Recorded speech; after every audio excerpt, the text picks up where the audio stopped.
बुद्ध एक ध्वनि और प्रकाश प्रस्तुति में आपका स्वागत है। कृपया अपने मोबाइल फोन्स स्विच ऑफ कर लें। कमर्शियल फोटोग्राफी यहाँ वर्जित है। धौलीगिरी का ये गिरीखंड, दूर दूर तक फैला ये भूभाग, इसका जर्रा जर्रा उस लूट से सींचा गया है जिसने इंसानी सभ्यता की नई कहानी, नई इबादत लिखी है। इस गिरीखंड में लोग मारे गए, कत्लो गारत हुए, हिंसा का ऐसा नंगा खेल खेला गया कि हिंसा करने वाले का मन भी भर आया।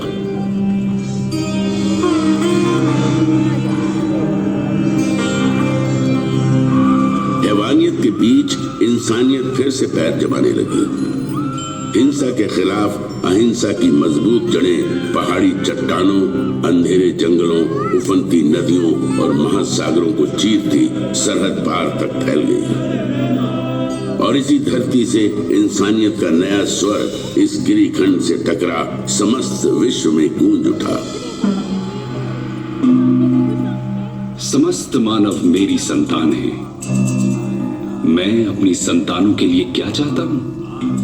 मैं चाहता हूं उनका भला, उनकी खुशियां, इस संसार में भी और इसके बाद वाले संसार में भी। समस्त मानव जाति के लिए यही कामना है। तुम शायद ये समझ नहीं सकते कि मेरी ये कामना किस हद तक है, और यदि तुम में से कुछ इसे समझ भी जाए तो भी तुम इस कामना की शिद्दत को पूरी तरह नहीं समझ सकते।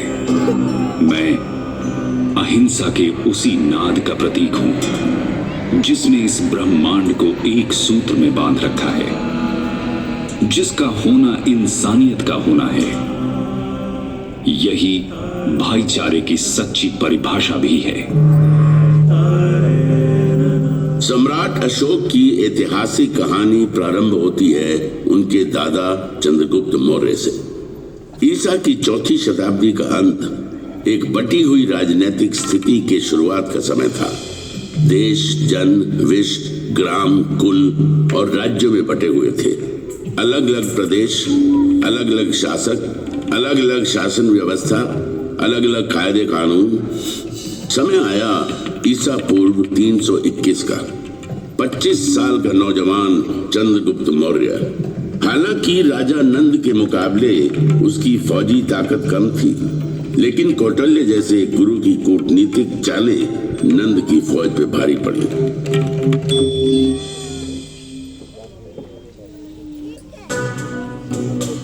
सुनो चंद्रगुप्त, तुम्हें अगर नंद का समूल नाश करना है तो धैर्य से काम लेना होगा, और जैसा मैं कहता हूं वैसा ही करना होगा। भूखे को अगर थाली की गर्म खिचड़ी खानी हो तो बीच में कभी हाथ नहीं डालना चाहिए। इससे हाथ तो जलता ही है, मुंह भी जलेगा और पेट में छाले पड़ जाएंगे। इसलिए चंद्रगुप्त, खिचड़ी को किनारे से खाते हुए बीच की ओर बढ़ो। इस तरह बिना खुद को आहत किए तुम आखिरी दाने तक को खा सकते हो। ठीक उसी प्रकार तुम्हें नंद के राज्य पर विजय प्राप्त करनी है। मेरे बताए मार्ग पे चलो। वो समय दूर नहीं जब सत्ता का केंद्र तुम्हारे हाथों में होगा। तुम अधिपति बनोगे। चंद्रगुप्त ने कौटिल्य के बताए मार्ग पर चलना शुरू कर दिया। सीमावर्ती क्षेत्रों के साथ छेड़छाड़ शुरू हो गई। लक्ष्य था केंद्र पर अधिकार जमाना। गंगा किनारे का प्रदेश चंद्रगुप्त की मुट्ठी में आ गया। इसी बीच सिकंदर भारत से वापस लौट गया। सिकंदर के चले जाने से जो खालीपन पैदा हुआ, चंद्रगुप्त ने उसका भरपूर फायदा उठाया। चंद्रगुप्त उत्तर पश्चिम की तरफ बढ़ता चला। इन प्रदेशों को तेजी से अपने कब्जे में करता सिंधु नदी तक जा पहुंचा। उसकी नजर सिंधु पार के इलाकों पर थी, लेकिन वहां शासन था सिकंदर के सेनापति सेल्यूकस निकेटर का। चंद्रगुप्त रुक गए। उनकी नजर मध्य भारत पर पड़ी। उसने नर्मदा के उत्तर में स्थित प्रदेशों को अपने कब्जे में ले लिया, लेकिन सिंधु पार के इलाकों को अपनी मुट्ठी में करने की चाहत अभी भी दिल में कसमसा रही थी। साल था ईसा पूर्व 305 का। चंद्रगुप्त सेल्यूकस से जा भिड़ा।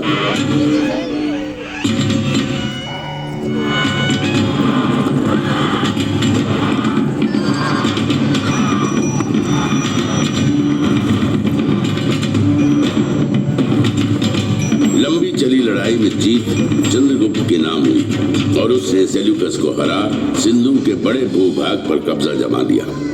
बंगाल से लेकर हिंदू कुश और हिमालय से लेकर नर्मदा तक के प्रदेश चंद्रगुप्त की छत्र छाया में आ गए। एक नए युग, नई व्यवस्था ने बीज से पौधे का रूप ले लिया। राज्य साम्राज्य में बदल गए और जन्म हुआ दुर्जय मौर्य साम्राज्य का। ऐसा कहते हैं कि अपने जीवन के अंतिम काल में चंद्रगुप्त मौर्य जैन सन्यासी बन गए। अपना साम्राज्य अपने पुत्र बिंदुसार को सौंप जैन मुनियों के साथ दक्षिण की ओर चले गए तथा जैन रीति के अनुसार अनाहार द्वारा अपने जीवन का त्याग कर दिया। चंद्रगुप्त के बाद बिंदुसार ने विशाल मौर्य साम्राज्य की बागडोर अपने हाथों में ले ली। चंद्रगुप्त के साम्राज्य विस्तार का सपना बिंदुसार का सपना बना। उसने दक्षिण पर आक्रमण कर मौर्य साम्राज्य का विस्तार सुदूर दक्षिण में मैसूर तक कर दिया। उसने बंगाल की खाड़ी और अरब सागर के बीच के समस्त प्रदेशों को जीतकर मौर्य साम्राज्य के अधीन कर लिया। भारत के विशाल भूभाग पर मौर्य के रथ की विजय पताका लहराते दौड़ने लगी। लगभग सारा उपमहाद्वीप मौर्यों के कब्जे में आ गया। सिर्फ एक क्षेत्र था जो अब भी उनकी पहुंच से बाहर था। वो था पूर्वी तट कलिंग। कलिंग आजाद अविजित था। उसने विजयी मौर्य रथों को अपनी सीमा में घुसने नहीं दिया था। कलिंग की सीमा पर अब भी कलिंग का ही ध्वज लहरा रहा था।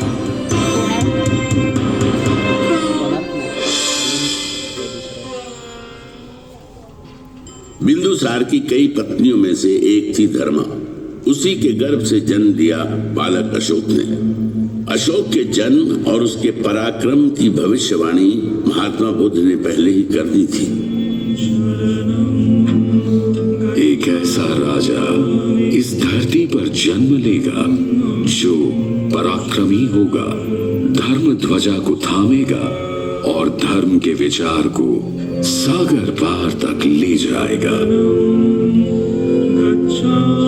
भविष्य अशोक की राह देख रहा था।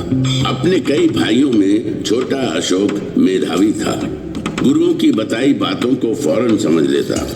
शस्त्र चलाने का खेल उसे खूब भाता था। दुश्मन के वार से किस तरह बचना है, शत्रु को कैसे अपनी तलवार के नोक के नीचे लाना है, ये कला उसने बचपन में ही सीख ली थी। शस्त्र कला के अभ्यास में वो अक्सर अपने बड़े भाई सुसीम को परास्त कर देता था।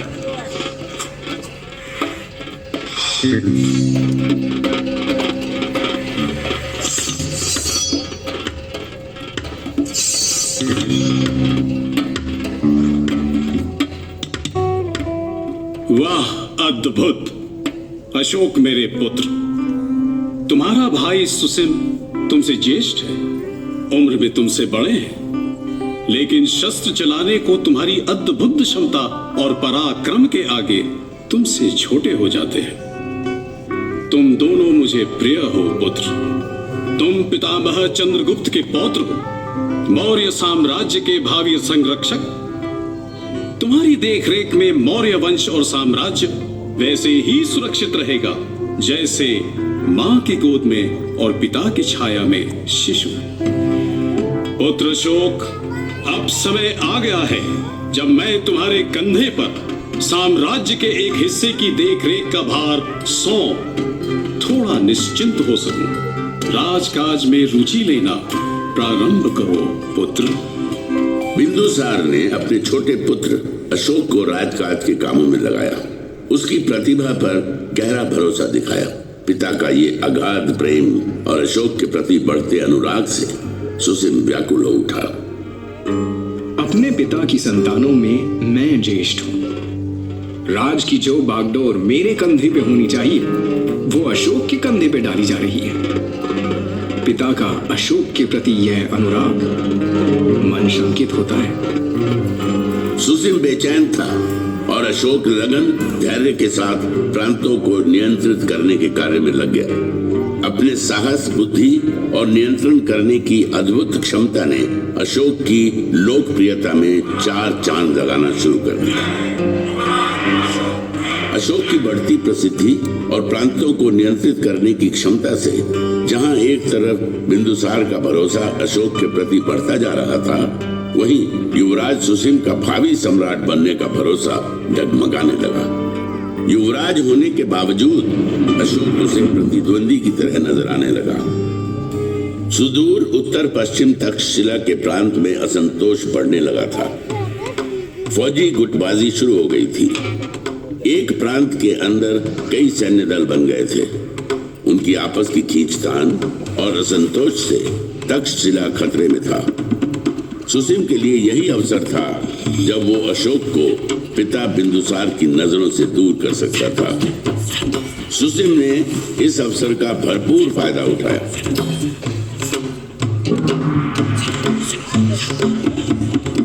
तक्षशिला में बढ़ती अशांति और असंतोष ने मौर्य साम्राज्य को संकट में डाल दिया है।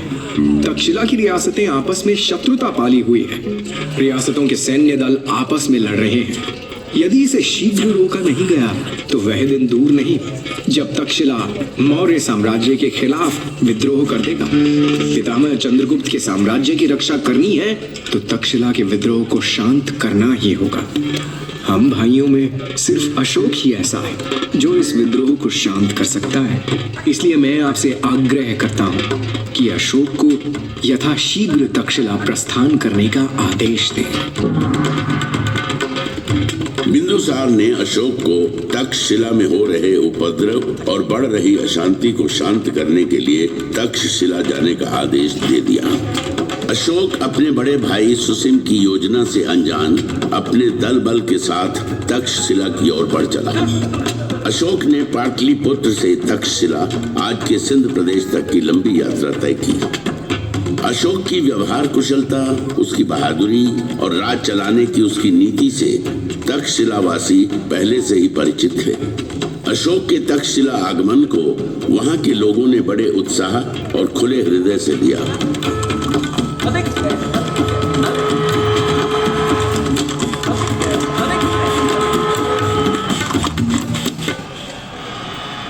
अशोक का जबरदस्त स्वागत किया गया। तक्षशिला की धरती पर न घोड़े दौड़ाए गए, न तलवार चली, न ही लहू बहा। अशोक के आगमन और उसकी व्यवहार कुशल राजनीति ने आपसी उपद्रव, मनमुटाव को बिना किसी युद्ध के शांत कर दिया।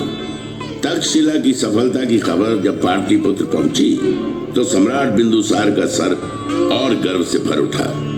अशोक के प्रति स्नेह, अनुराग और आस्था महाराजा बिंदुसार के हृदय में बस गई। यही सुसीम के लिए चिंता की बात थी। सुसीम को उसकी अपनी सत्ता हिलती नजर आई। अशोक को अपने रास्ते से हटाना सुसीम का एकमात्र लक्ष्य बन गया। सुसीम ने अशोक के खिलाफ महाराज के कान भरना शुरू किए। महाराज बिंदुसार को अशोक के विरुद्ध करने के लिए जितने प्रयोजन हो सकते थे सब किए। सुसीम युवराज था, मौर्य साम्राज्य का भावी शासक। उसका इस प्रकार सोचना बिंदुसार को चिंतित किए जा रहा था। सुसीम की बातों में भविष्य के खतरे की गंध आ रही थी। बिंदुसार ने अशोक को अपने से दूर भेज दिया। अशोक को देश निकाला मिल गया। क्रोध और घृणा से भरा अशोक अपने भाई सुसीम की योजना को भली भांति समझ चुका था। अपने हृदय में धधकती ज्वाला को दबाए अशोक मौर्य साम्राज्य से बाहर निकल गए।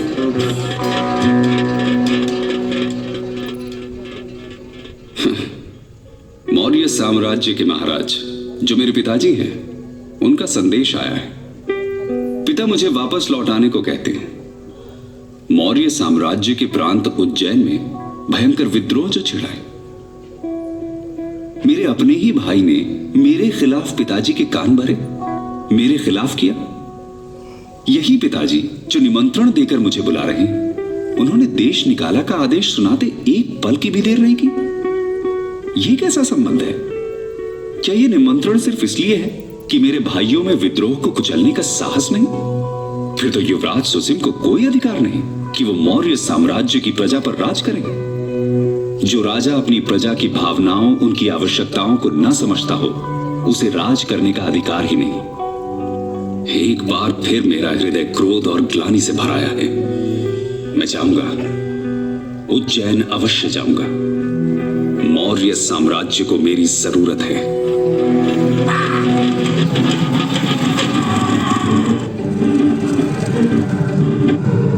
अशोक की जोरदार वापसी हुई। अपनी पूरी ताकत, हौसले और सैन्य बल के साथ उज्जैन के विद्रोह को कुचलने अशोक निकल पड़ा। उज्जैन में घमासान मचा। अशोक ने अपनी पूरी शक्ति लगा दी। विद्रोह को बुरी तरह रौंद दिया गया। विद्रोही मारे गए। मौर्य साम्राज्य की हिलती नींव और गहरे धंसती चली गई। चैनी के इस संग्राम में अशोक को चोट आई। घायल अशोक के उपचार में वैद्य लगा दिए गए। इन्हीं में एक थी बौद्ध सन्यासिनी देवी। दिन रात अशोक की देखभाल में लगी थी। देवी के संपर्क ने अशोक का परिचय बौद्ध धर्म और विचार से कराया। धर्म का विचार अशोक के मन को छू गया था। देवी का अनुराग और उसका संपर्क उसे भाने लगा। आगे चलकर अशोक ने देवी के अनुराग और उसके प्रति अपने लगाव को वैवाहिक रूप में बदल दिया। अशोक उज्जैनी के प्रशासन में लगे थे। उधर पाटलिपुत्र में उनके पिता बिंदुसार बीमार मृत्युशैया पर पड़े संघर्ष कर रहे थे। पिता पुत्र दोनों संघर्षरत थे। दोनों ओर संघर्ष था। संघर्ष था जीवन का।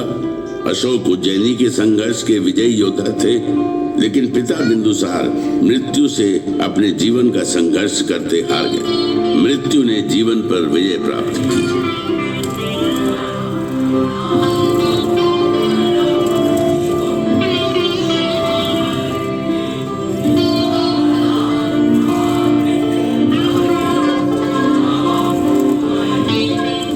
पिता से दूर पिता की मृत्यु के समाचार ने अशोक को पुनः नए संग्राम में ला खड़ा किया। धूल के गुबार उठने लगे। मन में दुख करुणा का बवंडर सा उठ खड़ा हुआ। कई तरह के प्रश्न आपस में टकराने लगे। प्रश्न था आने वाले समय के मौर्य साम्राज्य के गौरव का। पिता नहीं रहे। मुझे पाटलिपुत्र लौट जाना होगा। पितामह चंद्रगुप्त और पिता बिंदुसार के विशाल मौर्य साम्राज्य के भविष्य पर पुनः अनिश्चय के बादल मंडराने लगे हैं। मौर्य साम्राज्य का शासन अपने ज्येष्ठ भाई सुसिम के कमजोर हाथों में चला जाने दो। राजकाज से दूर मैं चला जाऊं घने अंधियारे जंगल में। सुसिम के हाथों में मैं मौर्य साम्राज्य के विनाश को देख रहा हूं। काल, तूने मुझे पुनः मझधार में ला खड़ा किया है। मेरा जीवन संघर्ष और उठा पटक का चक्र बनकर रह गया है। इससे मुक्ति नहीं। अशोक को साम्राज्य के भविष्य की चिंता थी। कई तरह के प्रश्नों ने घेरा था। वे उसमें उलझते चले जा रहे थे। तभी राधा गुप्त के नेतृत्व में अशोक को चाहने वाले मंत्रियों की एक मंडली आई। राधा गुप्त अशोक को भावी सम्राट के रूप में देख रहे थे। मौर्य साम्राज्य का भविष्य तभी सुरक्षित था जब उसकी बागडोर अशोक जैसे कुशल प्रशासक के हाथ में हो। यदि संघर्ष ही मेरी नियति है तो मैं लड़ूंगा। पितामह चंद्रगुप्त के साम्राज्य की परिभाषा की रक्षा के लिए लड़ूंगा। ये संग्राम महान मौर्य साम्राज्य के गौरव की रक्षा का संग्राम है। जो भी इसके रास्ते में आएगा मारा जाएगा। मौर्य गौरव की रक्षा करना मेरा प्रथम कर्तव्य है। इसकी राह में मेरे भाई, मेरे संबंधी जो भी आते हैं आने दो।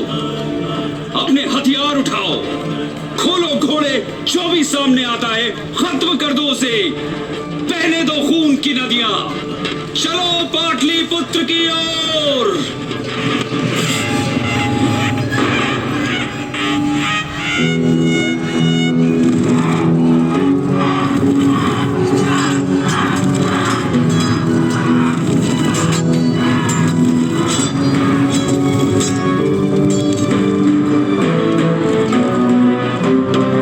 भयंकर मारकाट मची। खून बहे, जो भी सामने आया मारा गया। अशोक ने साम्राज्य की खातिर अपने सभी भाइयों का कत्ल कर दिया। सुसिम मारा गया, मौर्य साम्राज्य का गौरवशाली मुकुट अशोक ने अपने माथे पर धारण किया। जीवन संघर्ष ने अशोक के मोम जैसे हृदय को पत्थर सा बना दिया था। इस हृदय में दया नहीं थी, करुणा का कतरा कतरा सूख चुका था। पाटलिपुत्र की गद्दी पर बैठने के साथ ही अशोक ने साम्राज्य विस्तार के लिए एक के बाद एक कई लड़ाइयां लड़ी। युद्धों का ये सिलसिला लंबा चला, लेकिन एक प्रदेश अभी भी था जो अशोक की पहुंच से दूर था। वो प्रदेश था कलिंग प्रदेश। कलिंग अभी भी उसकी पहुंच से दूर था। कलिंग नरेश राजा अनंत चंद्रभान की जय। कलिंग नरेश राजा अनंत चंद्रभान की जय। कलिंग आजाद था, पराधीनता उसे स्वीकार न थी। उत्तर भारत के समस्त राज्य अशोक के कब्जे में आ गए थे। पूरब में बंगाल और दक्षिण में कृष्णा नदी तक उसका साम्राज्य फैल चुका था। कौटिल्य के अर्थशास्त्र के अनुसार अशोक की राजधानी पाटलिपुत्र उस समय दुनिया के सबसे बड़े नगरों में गिनी जाती थी। 5 करोड़ से अधिक आबादी का सम्राट अशोक दुनिया के सबसे ताकतवर सम्राट के रूप में जाना जाने लगा। विजय जिसके माथे पर लिखी थी, जो अविजित था, अजय। सिर्फ कलिंग का प्रदेश था जो उसके विजेता होने को चुनौती दे रहा था। कलिंग का इलाका जहां एक ओर स्थल मार्ग से जुड़ा था, वहीं दूसरी ओर सामुद्रिक मार्ग से भी। इसलिए राजनीतिक और सामरिक दृष्टि से वो महत्वपूर्ण बना हुआ था। दूरदर्शी अशोक दक्षिण भारत पर अपनी बेहतर पकड़ बनाने के लिए कलिंग को अपने अधिकार में करने के महत्व को भली भांति समझ रहे थे। मौर्य साम्राज्य को अभेद्य बनाना है तो समुद्री मार्ग को अपने कब्जे में करना होगा। सामुद्रिक मार्ग भविष्य में आफत डाल सकता है। कलिंग, हाँ, कलिंग को कब्जे में करना होगा।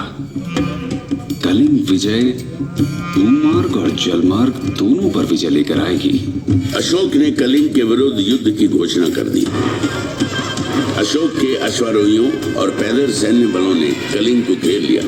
जबरदस्त किलेबंदी की गई। देश के बाकी हिस्सों से कलिंग का संपर्क टूट गया। अशोक को लगा कि कलिंग जल्द ही घुटने टेक लेगा, लेकिन कलिंग वासी स्वाभिमानी थे, स्वतंत्र विचारों के, स्वतंत्रता प्रिय थे। आजादी प्राणों से अधिक प्रिय थी। भयंकर मारकाट मची।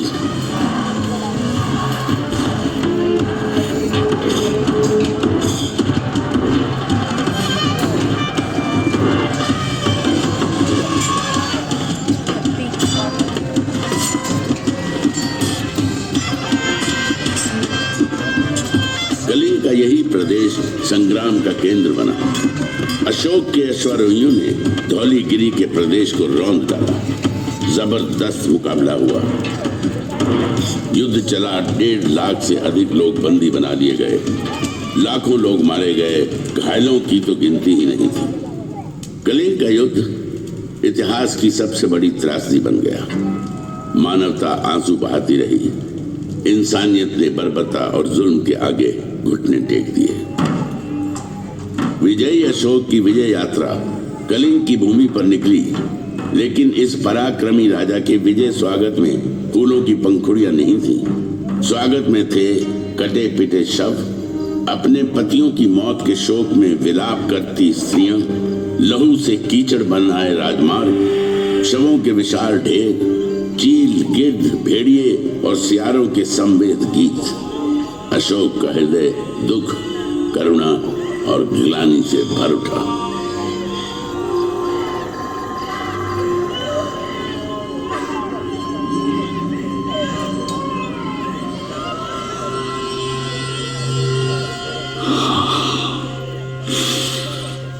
ये मैंने क्या कर दिया? मैं तो निकला था विजय करने कि कलिंग की भूमि मेरा स्वागत करेगी, एक विजयी राजा की तरह। फूलों की वर्षा, चंदन और कुमकुम से मेरे माथे पर तिलक होगा।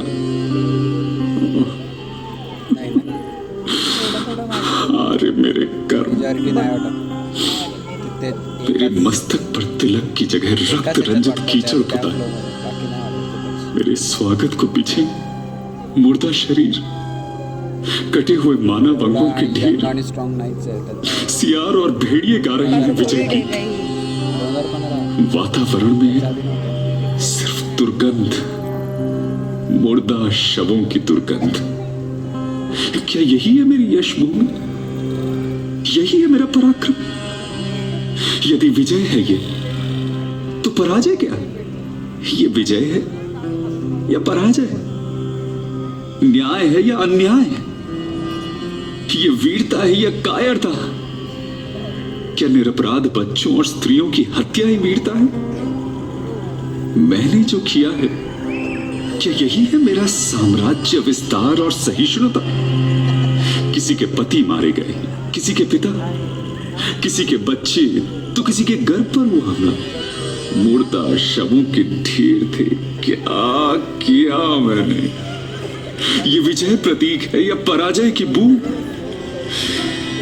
ये मंडराते गिद्ध, चील और कौवे संदेश वाहक हैं उस दुराचारी की मृत्यु के, जिसने ये कर्म किए। प्रभु, मुझे शांति कहां मिलेगी?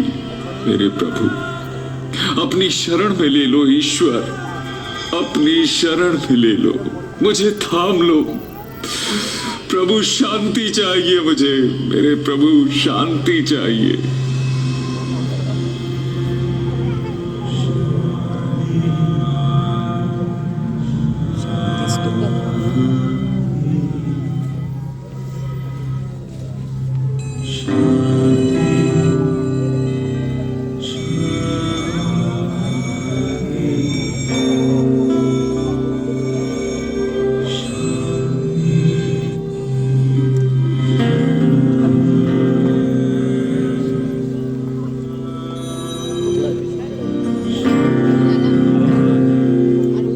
संत उपगुप्त और मंजूश्री ने अशांत, व्यथित, शोकाकुल अशोक के माथे पर स्नेह का हाथ रखा, उसकी उंगली थामी और हिंसा के मार्ग से अहिंसा के मार्ग पर लेकर चलते चले गए। उसने हिंसा का त्याग कर अहिंसा को अपना धर्म बना लिया। अशोक बुद्ध के मार्ग पर चल निकले और कहे गए, देवन प्रिय, देवताओं के प्रिय, प्रिय दासी। कलिंग, जहां अशोक ने युद्ध लड़ा, उसके हृदय का सबसे प्रिय प्रदेश बन गया। धौली की जो दया नदी रक्त से लाल हो गई थी, उसी दया नदी के तट पर बसे धौलीगिरी में अशोक ने कई चैत्य और स्तूप बनवाए, शांति संदेशों के स्तंभ खड़े करवा दिए। कलिंग के ये शिलालेख मानवीय समाज, न्याय और आदर्श की बात करते हैं। अशोक ने धम्म के विचार को अंगीकार किया। अहिंसा ही उसका मार्ग था। इंसान ही नहीं, पशुओं, जीव जंतुओं की हिंसा पर भी रोक लगा दी गई। शाकाहार का विचार दिया। जाति पाति के भेद खत्म कर दिए गए। लोक कल्याण और जनहित उसके शासन के मंत्र बन गए।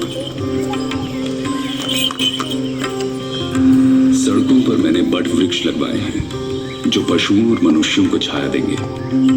प्रत्येक 9 मील की दूरी पर मैंने आम के बागीचे लगवाए और कुएं खुदवाए हैं, विश्राम गृह बनवाए हैं, कई प्याऊ बनवाए हैं। मैंने ये सब इसलिए किया है कि मेरी प्रजा धम्म के अनुसार आचरण करे। धम्म की नीति को लागू करने के लिए उसने धर्माधिकारी नियुक्त किए और धम्म के विस्तार के लिए कई शांति संदेशकों को देश विदेश के विभिन्न हिस्सों में भेजा।